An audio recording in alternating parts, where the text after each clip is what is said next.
All right, welcome back to WMMA now with your host Chuck Stevenson, coming at you with a fight review. So we're going to Tokyo, Japan for Shooto COLORS, All Women's MMA, Volume 2. We're going to the main event, the Atomweight Championship. The champion, Chihiro Sawada, coming in at 5-0-1, taking on Miku Nakamura, coming in at 8-6.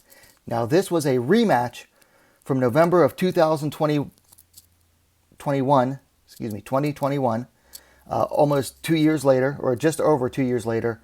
Sawada won the first fight via majority decision. So it's been a little while, and each of them has fought a number of times since then. And Nakamura came into this fight on a 4-fight win streak. So they were each looking to prove something in this rematch. Sawada to show that she really deserved it, and Nakamura that she could get the win here. So let's get into it. All right, first round starts. Sawada gets a pretty early takedown at the 25-second mark. Goes into guard. Then she stood up over Nakamura, let her up. Then as soon as Nakamura was up, got an immediate double leg takedown to half guard against the fence. Sawada tried to take Nakamura's back, but Nakamura used the opportunity to stand up. But Sawada got her back, picked her up and slammed her back down, landing on top in half guard. Nakamura fought to get out, but Sawada stayed tight. Very good positional control here. Kept her hips low, used her body weight against Nakamura. Never gave up top position. Nakamura did, however, manage to eventually get to the turtle position, on all fours. Sawada started landing really big elbows to the head of the turtled Nakamura. Then she trapped an arm and used that trapped arm to regain half guard. Sawada stood up over Nakamura, landed some punches, then used the opening to pass to side control. From there, she started landing more punches and elbows and passed to mount. From there, even more punches and elbows. Just really started landing the ground and pound at this point in the fight.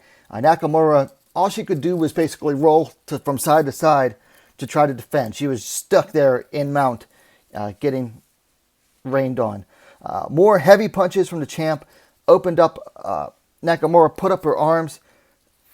Sawada grabbed it, stretched it, and the referee stepped in to stop it.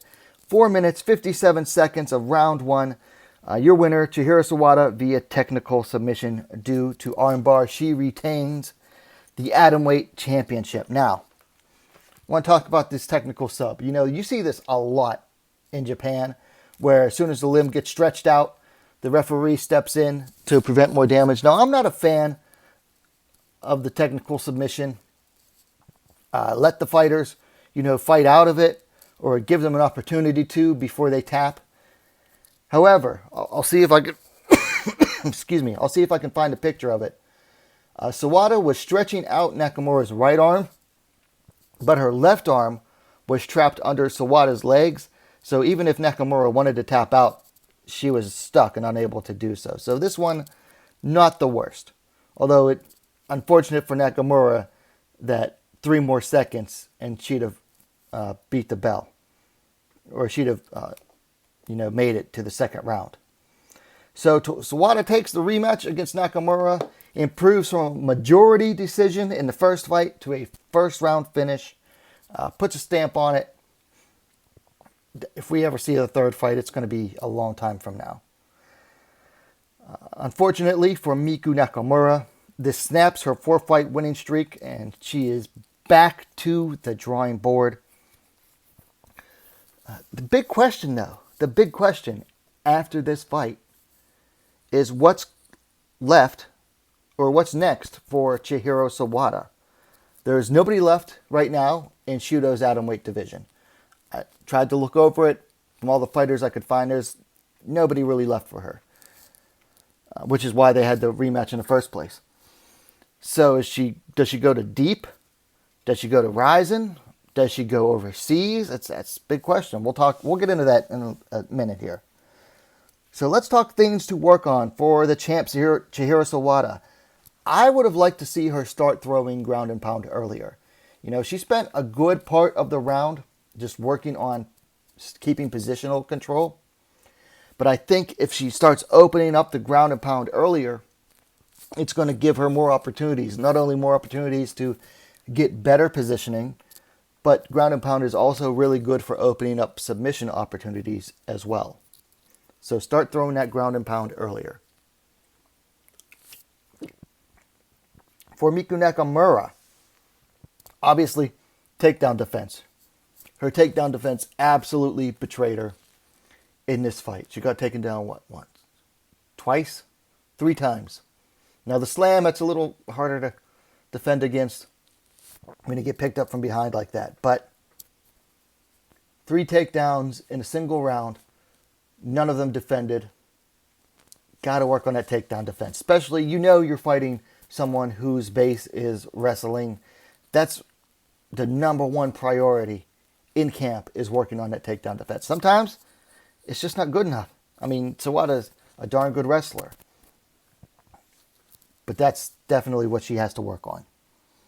Now, for fights to make, for Nakamura, like I said earlier, she's back to the drawing board. She seems pretty loyal to Shooto. I don't think she's ever fought outside of Shooto. Let me check real quick. She's never fought. Oh, she fought twice. Her first 2 fights were outside of Shooto, but since February of 2020, she's only fought for them. So they'll probably find her a tune-up fight, or she might even need to go elsewhere for once and just get like a tune-up fight. You lose, you take a tune-up, get back out there, get active again. That's what she needs. For Sawada, well, her options are open. If she were to go to Ryzen, I think Shiyu Park would be a really good one. Park's a striker and has that good takedown defense. That would be a really stiff, tough test for Sawada. For Deep Jewels, if Shooto were to let her go to Deep Jewels, she could take on Saori Oshima. Then it would be a wrestler versus a submission artist. Or she could fight Shiyu Park, who is the current Deep Jewels champ, who just beat Oshima for the championship. That'd be a good one. And Park just demonstrated good takedown defense against Oshima. Or here's an option. Invicta. Their Atomweight championship is vacant right now. And they're trying to decide who to have fight for that championship. Well, if you could bring over an overseas fighter, first Japanese fighter to fight in Invicta for a while, if Sawada were to do it, undefeated Japanese champion fighting for the Invicta title, that'd be a good one as well. So those are my thoughts on the fight. Chihiro Sawada defeats Miku Nakamura via submission in the first round, retains the Shooto Atomweight Championship. The fight is available on Abema. I'm not sure if you'll be able to watch the whole fight without having a paid subscriber, but it is there if you want to watch it. Let me know your thoughts on it in the comments down below. If you like the vid, please hit the thumbs up while you're at it. Go subscribe to WMMA Now, the best, most complete women's mixed martial arts dedicated platform on YouTube. Thank you for watching. We'll see you next time.